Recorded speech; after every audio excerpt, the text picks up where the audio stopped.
Welcome to the Sister Wives crew, where we go beyond the carefully edited scenes and dive deep into the reality the cameras don't show you.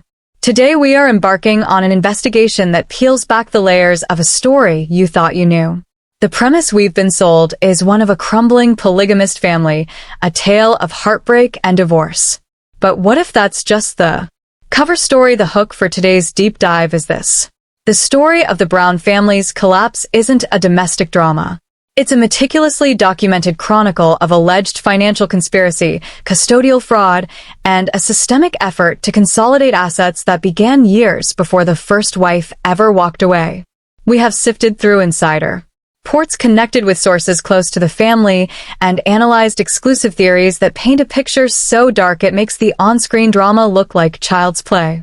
This is the story of how a family dynasty imploded into a potential criminal enterprise. This is the kind of in-depth analysis you will only find here. We're about to expose the shadow narrative of Sister Wives, a story of calculated deception that has until now remained hidden in plain sight. If you are ready to uncover the truth and want to support real investigative content on this family, take a moment right now to hit that like button, subscribe to the Sister Wives crew, and ring the notification bell. You're not going to want to miss a single second of what's coming next. Let's begin with the emotional foundation, the narrative the family themselves have projected. On the surface, it's a story of emotional neglect and divergent paths. We see Christine finally finding her voice, a triumphant queen escaping a loveless, oppressive marriage. But insider report suggests this wasn't a sudden awakening. This was an escape plan years in the making. Christine's public narrative of feeling like a crappy mom because her children gravitate towards Janelle after Garrison's passing isn't just simple insecurity. It's the deeply ingrained psychological fallout of a system designed to create competition and inadequacy. For 2 decades, Christine was allegedly programmed to see herself as less than, to view the natural bonds between her children and their other mothers as a personal failure.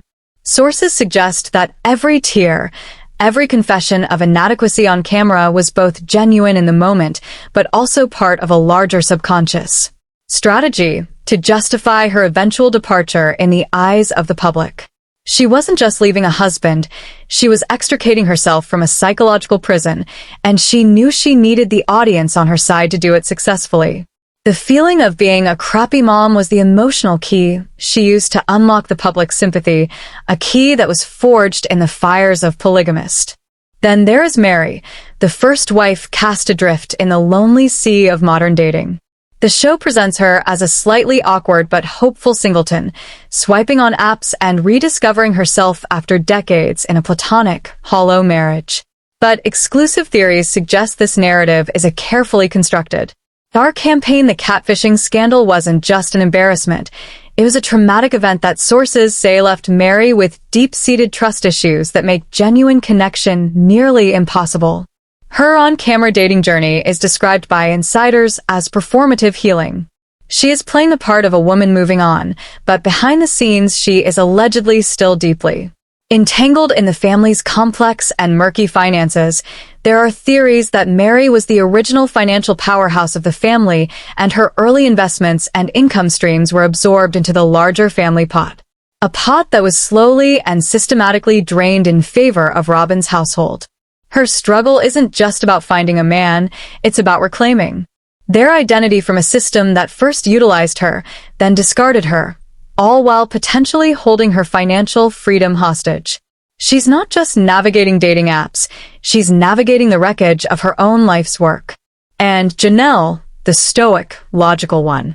Her story is painted as one of practicality. She chose she chose independence. She chose her children over Cody. But what if this wasn't a choice born of frustration, but a calculated strategic retreat? Insider reports frame Janelle as the quiet observer, the one who saw the financial writing on the wall long before anyone else. She watched the family's resources being funneled, the priorities shifting, and she knew a storm was coming. The RV wasn't a quirky lifestyle choice. It was a deliberate act of financial disentanglement. It was a tangible mobile asset that could not be easily absorbed into the murky depths of the family's shared property. It was her lifeboat while Christine was fighting the emotional war. When Mary was lost in the fog of rejection, Janelle was quietly securing her exit solar panel and sewer hose at a time. She understood the game was no longer about love or faith. It was about survival, and she was playing chess while everyone else was playing checkers. Her grief over Garrison is undeniably profound and real, but it has also, according to these theories, solidified her resolve. She is no longer just protecting her finances. She is protecting the legacy of her children from the man she believes failed them on every conceivable level. This brings us to the eye of the hurricane, Cody and Robin trapped in the monogamous prison of their own making. The show portrays them as the last couple standing, battered but united against the wives who abandoned the principal. But sources close to the situation describe a different reality. Their union was allegedly never about simple love. It was a business partnership, a joint venture to create a new, improved polygamist dynasty with Robin. As the queen bee, the other wives and their children were, in this theoretical framework, legacy assets to be managed. But Robin's children were the future. Now, with the legacy assets liquidated, the dynasty has failed. The deal is off. The unwanted exclusivity they now face is, ironically, the ultimate punishment. Robin's tearful confession that she did not ever intend or expect or want to have him to myself is seen by insiders not as a lament for lost sisterhood, but as the cry of a CEO whose company has gone bankrupt. Her value to Cody, as she put it, was tied to her ability to manage and eventually supersede the other wives. Now she is just a wife and Cody is just a husband, and they are left staring at each other across the ruins of their grand ambition. The Battle Buddies persona isn't a sign of resilience. It's the grim reality of two co-conspirators who have no one left to fight but themselves, stuck managing the fallout of their own alleged schemes. Cody's cringy attempt to flirt with Robin about his stinky body wasn't just an awkward moment. It was a pathetic echo of a time when he believed his affection was a prize to be competed for. Now, it's just the rambling of a deposed king and a kingdom of two. All these emotional threads, all these personal dramas, they all lead back to a barren patch of land in Arizona that was meant to be their promised land. Coyote Pass. This is where the story pivots from a family drama to a legal thriller. This wasn't just a real estate investment. It was the centerpiece of the entire alleged conspiracy. The initial narrative was simple. The family buys land together to build their dream. A polygamist utopia? But the paper trail, according to leaked documents and insider analysis, tells a story of systematic financial exclusion. The property was divided into parcels, but the ownership structure, established through a complex entity known as the Coyote Pass LLC, was allegedly a weapon. From day one, let's talk about the financial ledger, a document so critical it becomes the smoking gun of this entire affair. This wasn't just a simple spreadsheet of expenses. This was a detailed multi-year record of the family's cash flow. An insider who has analyzed the document describes it with chilling clarity. It had columns, a date, item amount, and allocation. For years, the allocation column showed funds being distributed relatively evenly for the needs of the 4 distinct households. But after twanging around the time the Flagstaff move was solidified, a stark pattern emerges. The allocation column becomes a monotonous stream of entries marked RK household or Robin's expenses, funds from shared TLC income, funds from the sale of the Las Vegas homes, all allegedly rerouted legally and systematically to benefit one wife and one set of children while the others were left to fend for themselves. This ledger was the truth, and according to Dayton's explosive testimony, he was explicitly asked by Robin to delete it, to erase the evidence. Imagine that moment. A young man loyal to his mother being asked to commit an act that could have serious legal ramifications. An act of destroying evidence in a brewing financial dispute. But Dayton didn't do it in a move of incredible foresight. He saved it. He renamed the file Holiday Lights and named so innocuous, so mundane, it was the perfect camouflage. He then allegedly tucked the drive away behind insulation in the garage, a digital time bomb waiting to explode. This single act hiding a hard drive labeled Holiday Lights would become catalyst for unraveling the entire financial web. But concealing the ledger wasn't enough. To gain full control of Coyote Pass, they needed to untangle the ownership. Specifically, they needed Mary's name off a key parcel of land. This is where the story descends into a shocking tale of alleged forgery with Robin's own daughter, Aurora. Placed at the center of the scheme, according to Aurora's harrowing court testimony, this wasn't a spontaneous act. Robin allegedly made her practice Mary's signature for days. Picture it, a teenage girl sitting at the kitchen table, not doing homework, but meticulously tracing and recreating the signature of one of her other mothers, over and over again until it was a passable forgery. Aurora testified that Robin justified it by saying Mary didn't care about the house anyway. A classic piece of emotional manipulation designed to assuage the conscience of a child being asked to commit a crime. The justification was a lie.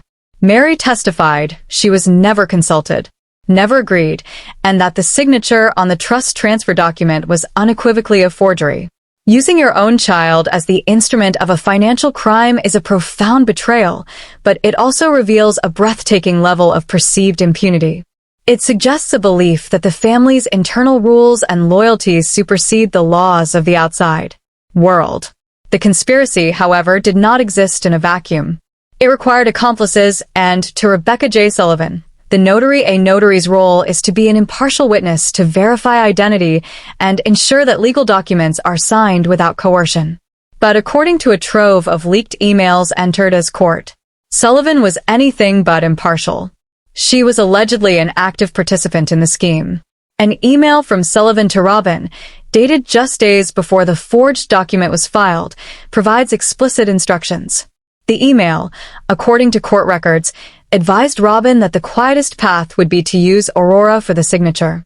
And then, in a stunning detail, it coached her on the specifics of the forgery itself, saying remind her not to overlook the M when forging Mary's name as Mary's is quite flat. This is not a notary, this is a co-conspirator. This email transformed the narrative from a messy family dispute into a coordinated, premeditated plot. The question investigators are now reportedly asking is why? Why would a licensed notary risk her career and freedom? Insider theories point to a shared extremist ideology, a belief system where they are operating under a higher law, making secular legal documents and procedures mere obstacles to be navigated by any means necessary. The courtroom became the stage for the final act of this financial drama. Cody increasingly agitated as the testimony from his own children piled up against him, and Robin was caught on a hot mic during a recess. His voice, a venomous whisper not meant for the court recorder, was captured. He leaned over to Robin and said, "This is your fault. You should have burned that drawer when I told you to. Burned it. Not hidden, not deleted, burned it." A primal, destructive command. It was an admission of guilt, an admission of a cover-up and an attempt to shift the blame onto his last remaining wife. The opposing counsel seized on the statement immediately, and it was entered into the official record, a stunning self-inflicted wound. In that one whispered sentence, Cody Brown may have confessed to obstruction of justice. The foundation of their defense was crumbling and the walls were closing in, not from the outside, but from the rot within their own family, the children they had raised. The children they had used as pawns were now the star witnesses for the prosecution, armed with the truth, a hidden hard drive, and the memory of a forged signature practiced at a kitchen table.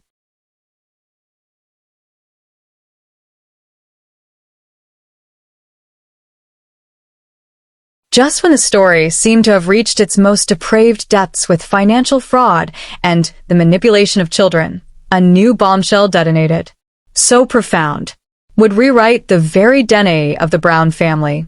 This wasn't about money anymore. This was about identity biology and an alleged act of custodial fraud that is almost too shocking to comprehend. The catalyst was Mary. In what insiders describe as a final, desperate gambit based on a rumor that had circulated in their community for years, she petitioned the court for a DNA test for the family's youngest child, Ariella. On the surface, it seemed like a bizarre, spiteful act. But Mary, it turns out, knew exactly what she was doing. The results came back and they were conclusive. There was 8% probability that Robin Brown was Ariel's biological mother. A shockwave ripped through the courtroom. If Robin wasn't the mother, then who was? And how did this child come to be in their family? The answer came from the testimony of a nurse, Sharon Mills, who worked at the hospital where Ariella was born. She identified the biological mother as a young, vulnerable woman named Melanie Williams. Nurse Mills testified that Melanie had come into the hospital under emergency circumstances and that later Cody and Robin arrived. She described a chillingly transactional process, repeatedly using the legalistic phrase the child's transfer to describe what happened. This wasn't an adoption, it was a transaction. But what was the currency of this transaction? An affidavit from Melanie Williams herself, submitted by Mary's legal team, provided the horrifying answer. In the sworn statement, Melanie claimed she was paid $1 in cash to sign away her parental rights and disappear to become a ghost. This claim, which could have been dismissed as the word of a disgruntled birth mother, was corroborated by cold, hard evidence. Subpoenaed financial records showed a single cash withdrawal of exactly $1 from of Cody Brown's accounts on the precise date of the alleged transfer. The money trail was irrefutable, and to seal it, Cody's own voice was used against him. A voicemail he left for his financial manager entered. His evidence featured Cody confirming he was getting the cash from the Coyote LLC account specifically for the girl. The Coyote Pass LLC, the same slush fund allegedly used to consolidate property and disenfranchise the other wives, was also the source of cash used to purchase a child. The web of deceit grew even more tangled. Remember Dayton being made a co-owner of a Shell LLC without his knowledge? The court investigation discovered that another of Robin's children, Brianna, was also listed as an owner on the very same LLC used to funnel the payoff money to Melanie Williams. She was only years old at the time when she took the stand, a child forced to testify in this labyrinth of adult corruption. Brianna said she thought she was just signing papers for a savings account. Her mother had given them to her at the kitchen table, the same kitchen table where her sister Aurora had practiced forging Mary's signature.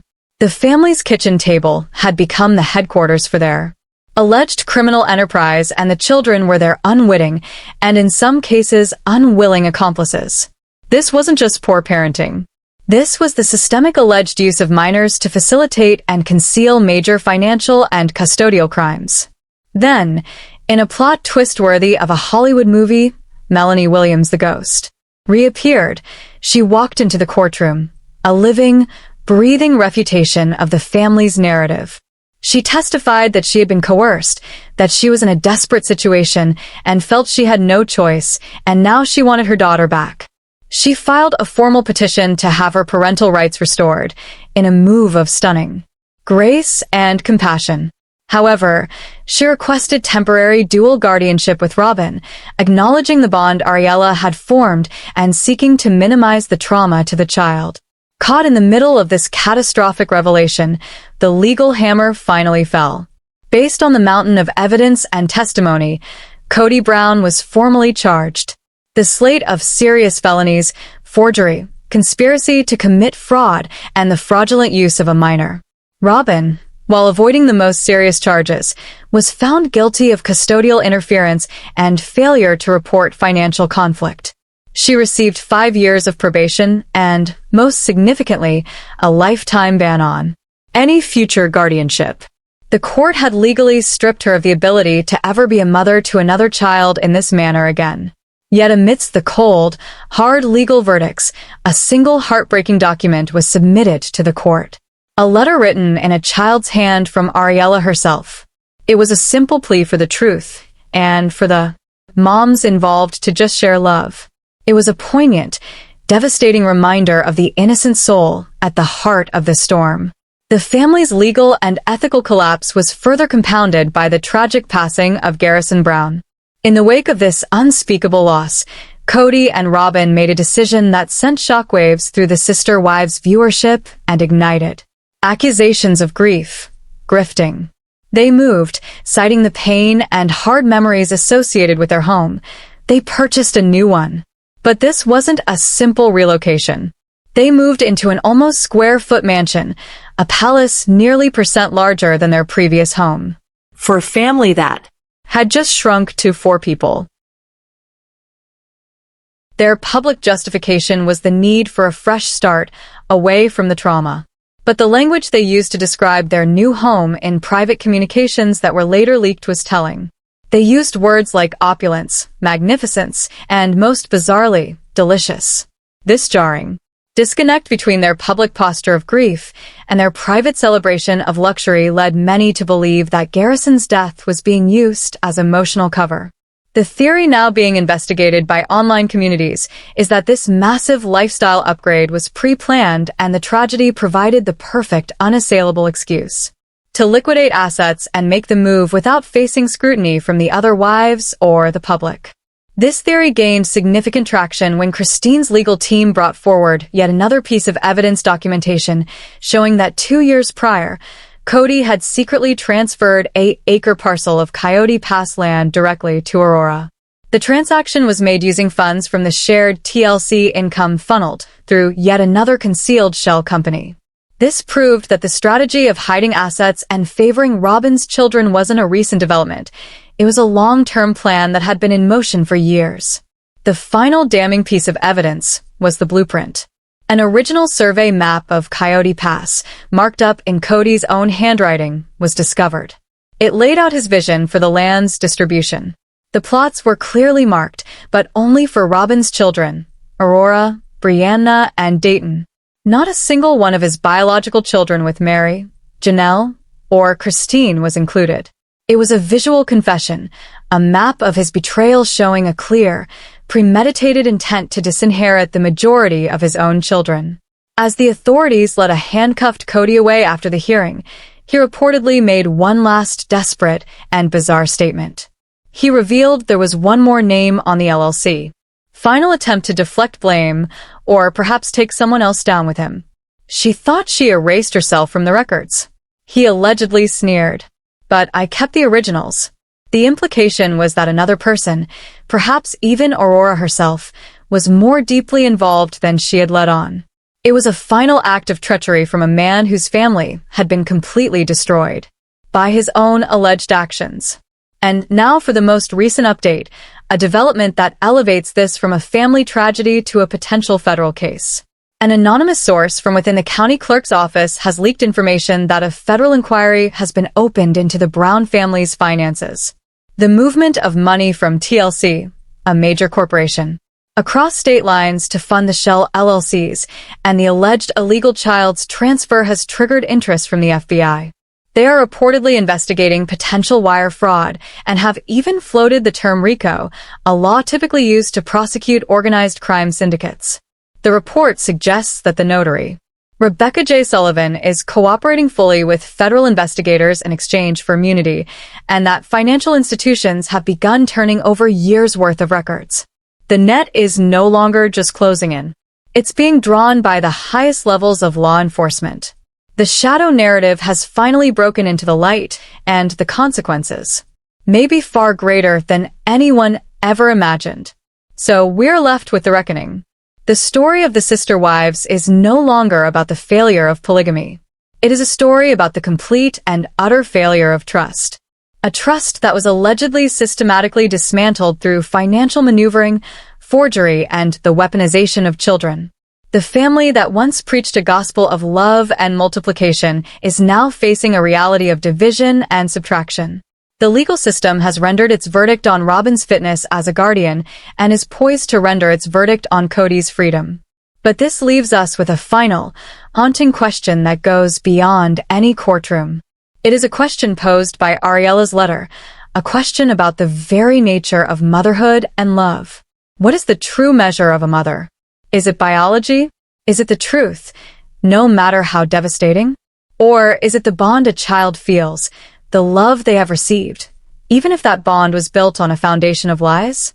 As Ariella grows up, she will be forced to reconcile the legal monster depicted in court records with the loving mother she has always known. What does that do to a child's sense of self, to their very identity? Leave your thoughts in the comments below. The federal investigation we mentioned is not a distant possibility. Insider reports confirm it is an active and expanding operation. The RICO Act, the Racketeer Influenced and Corrupt Organizations Act, is the key. Investigators are reportedly no longer looking at these as isolated crimes of forgery or fraud. They are building a case that frames the Coyote Pass LLC and its related shell companies as a criminal enterprise. The alleged pattern of activity is what's crucial: using family funds to acquire property, systematically altering ownership of that property through fraudulent means, using minors to conceal transactions, and funneling corporate income from TLC across state lines for illicit purposes. This pattern, established over years, is the textbook definition of what the RICO statute was designed to dismantle. Our sources indicate that the linchpin of the federal case is the notary Rebecca J. Sullivan. Under the threat of federal charges that could see her imprisoned for decades, she has reportedly become the government's star witness. She has allegedly provided investigators with more than just the emails we've already discussed. We're told she has turned over a secret ledger of her own, one detailing off-the-books, meetings, cash payments, and a list of other individuals within their extremist community who have engaged in similar creative, legal, and financial practices. Sullivan is not just giving them Cody and Robin. She is allegedly exposing an entire network, a subculture that believes it operates above the law. Her testimony, we are told, will paint a picture of Robin as the meticulous architect of the entire scheme and Cody as the volatile, egotistical enforcer who believed his patriarchal authority gave him divine immunity from secular law. With the feds circling and their key accomplice singing to the choir, the psychological state of Cody and Robin has, according to insiders, completely disintegrated. Cody is described as a man consumed by a raging paranoia. He is allegedly cut off from almost all of his children, his calls and texts going unanswered. Leaked text message exchanges between him and his older sons Gabe and Hunter show him desperately trying to reframe the narrative, blaming their mothers for poisoning them against him and accusing them of being manipulated by outside forces. In one particularly revealing text, Cody allegedly wrote, "You are my sons. Your loyalty should be to your father, not to the women who abandoned this family's sacred covenant. They have made a deal with the devil, and you are letting them drag you to hell with them." The response was reportedly a single cold sentence from Gabe. "You burned the bridge, and now you're angry that you can't cross." Cody is no longer the patriarch. He is an isolated tyrant in a crumbling fortress, seeing enemies in the faces of his own children. Unable to comprehend that he is the author of his own demise, he spends his days, a source reports, facing the opulent rooms of his new mansion. A king with no subjects, ranting about betrayal to the one person left who will listen. That person, Robin, is reportedly locked in her own psychological prison. The master manipulator has lost control of the narrative, and it is breaking her. Her entire identity was built on being the favored wife, the obedient wife, the one who truly understood the principle. She was the queen who had won the game, but the victory was a mirage. Now she is a social pariah, her name synonymous with fraud and cruelty. Insiders describe a woman who has retreated almost completely from the outside world, terrified of the public condemnation and the impending legal consequences. Her relationship with her older children, the very children she used as instruments in her alleged crimes, is said to be fractured. Dayton, the quiet hero who saved the Holiday Lights file, is reportedly distant and consumed by guilt. Aurora, who was forced to trace and forge a signature, is described as deeply traumatized and resentful. Robin's attempts to maintain the illusion of a perfect, loyal family are failing. The children she sought to elevate above all others are now living with the public shame and moral injury of her actions. She is no longer the serene, tearful victim. She is the architect of a catastrophe, trapped in a gilded cage with a paranoid husband, surrounded by the children whose innocence she allegedly sacrificed for a bigger house and a hollow crown. In stark contrast, a new and powerful alliance has formed from the ashes. The OG Mary, Janelle, and Christine are no longer sister wives, but they have become something far more powerful, a united front of survivors. Our sources confirm they are in constant communication, not to rehash old wounds, but to coordinate a legal and financial counteroffensive. They are bound together by a shared trauma and a fierce collective determination to reclaim what was stolen from them and their 13 children. This isn't about emotion anymore. It's about justice and legacy. They have reportedly pooled their resources to hire a top-tier forensic accounting firm to conduct an independent audit of the family's finances dating back to the beginning of the show. This brings us to the core of the civil battle that is running parallel to the federal criminal investigation, the fight for the assets and the inheritance. A preliminary report from that forensic accounting firm has been exclusively shared with our channel, and its findings are staggering. The report details a sum total of over $1 million in shared family assets that were allegedly systematically diverted, concealed, or funneled into assets solely controlled by Cody and Robin. This includes not only the cash from the Las Vegas home sales and the manipulation of the Coyote Pass land value, but also a significant portion of the family's intellectual property. The accountants have uncovered evidence that Cody and Robin secretly established a separate corporation in Brown Family Productions, LLC, and attempted to transfer the family's appearance rights and a portion of their TLC production fees into this new entity, effectively attempting to steal the very income generated by the OG and their children. The plan was audacious to create a new financial reality where they were the producers and the rest of the family were merely paid talent with their wages controlled and determined by Cody and Robin. The forensic report breaks it down with chilling. It traces wire transfers from the shared family account to the new production company. It highlights contracts signed by Cody and Robin that were never disclosed to the other wives. It quantifies the lost income for each of the OG wives, with Janelle and Christine's losses estimated to be in the high figures each, and Mary's, who was a financial contributor for the longest period, potentially exceeding $. This report is the financial equivalent of the Holiday Lights hard drive. It is a meticulous, undeniable roadmap of the alleged theft. The OG3 are now using this report to prepare a massive civil lawsuit against Cody and Robin, claiming not just to reclaim their lost funds, but to dissolve all shared corporate entities and force a court-mandated distribution of all remaining assets, including a forced sale of the square-foot mansion which they will argue was purchased with stolen funds. The driving force behind this legal battle, the moral and emotional engine, is the united rebellion of the OG children. This is not a handful of disgruntled kids. This is a coordinated, intelligent, and relentless campaign to support their mothers and expose the truth. We have learned from a source very close to the children that they have established a private encrypted group chat, where all of them communicate daily. They share information, they corroborate timelines, and they provide emotional support to one another. They have become their own team of investigators, digging up old emails, financial statements, and piecing together a timeline of their father's and Robin's deception that goes back over a decade. This is not just a behind-the-scenes effort. They are strategically using their public platforms to control the narrative. When Petal makes a fiery TikTok video hinting at dark family secrets, it's not a random outburst. It is a calculated move approved by the group designed to keep public pressure on when Gwen posts a YouTube reaction video, where she calmly and methodically debunks one of her father's on-screen lies. She is armed with facts and timelines provided by her siblings. When Mike Kelty speaks out, her words are carefully chosen to align with the group's collective strategy. They are feeding the public a steady stream of truth that directly contradicts the carefully edited TLC narrative. They have effectively neutralized their father's biggest weapon, the television show.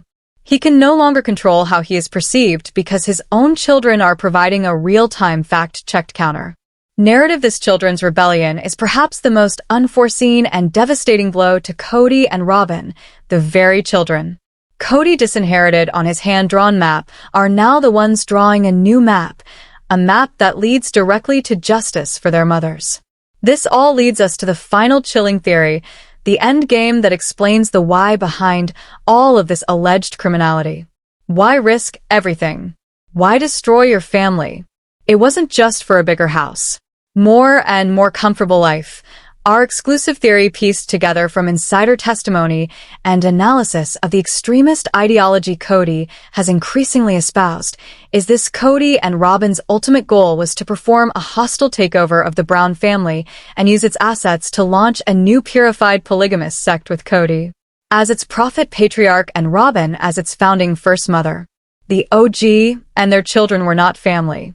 They were the old covenant, a flawed and rebellious generation that had to be purged. They were the seed money, the starter kit. Cody's increasingly bizarre religious ramblings, his talk of divine authority, and his contempt for his disobedient wives and children were not the signs of a midlife crisis. They were the early doctrines of his new faith.